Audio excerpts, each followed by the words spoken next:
Sometimes the hardest part of writing an essay is getting started in the first place.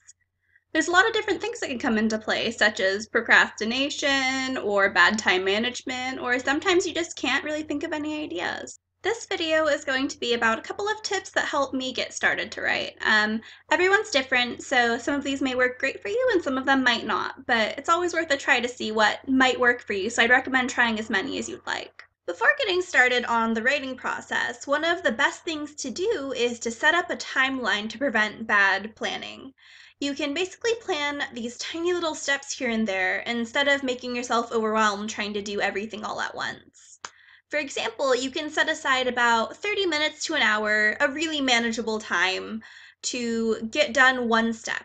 Then the next day, set aside a little bit of time to get the next step done. And that way, you won't be fatiguing your brain by having to think and write for this really long period and feeling overwhelmed by it all. After setting aside and planning some time to get your work done, the next step is finding a good environment to do this. You're going to want to avoid any distractions such as technology, your phone, or noise.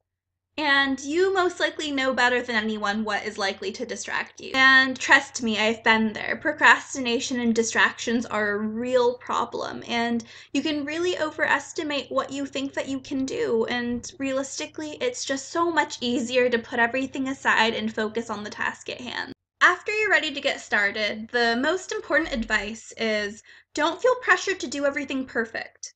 The writing process is supposed to be messy, especially in the beginning when you're brainstorming and drafting, and the pressure to do everything perfect in the beginning will actually hurt you a lot more than help you.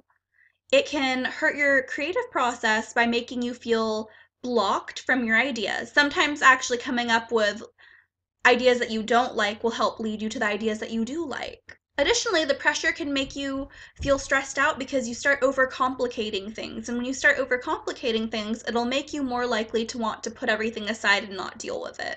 I think that there's a misconception that being a good writer means that you write well all the time, but something to really remember is that even professional authors have editors, and they go through a lot of different drafts before publishing their books. Also, just remember everyone has a different process, and just do what works for you to get started. Some people are more visual learners, so they'll like to brainstorm by journaling. Some people are more auditory, and they'll like doing text-to-speech. Whatever works for you is what you should do. In fact, the brainstorming process is so diverse that mine actually involves setting aside the pen and paper and going for a walk. And this doesn't mean that you should just give up on brainstorming and go out and walk, but sometimes it is nice to go out and think about my ideas for a while. And again, in the brainstorming process, it should be messy, so don't worry about organization until you're done. When organizing, remember that you do need to have a central idea, and this is going to be your thesis. Your thesis is supposed to be the underlying idea for everything, so make sure that when you're pulling out the ideas from your brainstorming, that all of them do connect together. So then when you are ready for the organizational process, you'll have this huge bank of ideas from your brainstorming to actually be able to pull from. And because you weren't limiting your brainstorming process, you'll have a lot to work with. And you can start weeding out all of the random ideas or the bad ideas throughout this, but there's going to be this big group of good ideas at this point. The next thing that I would suggest is really looking at the prompt and making sure that these new ideas that you're putting together really do fit with the prompt. It's a lot easier to decide that your topic is off topic before you get started writing rather than after you have a 4 to 5 page draft done. Once you're ready for drafting, the best advice is again to realize that it's not supposed to be perfect. Just get your ideas out, and rambling is okay at first. This is exactly why it's called a rough draft, because it's supposed to be rough. It's not your final draft, and the revision process is meant to get you there.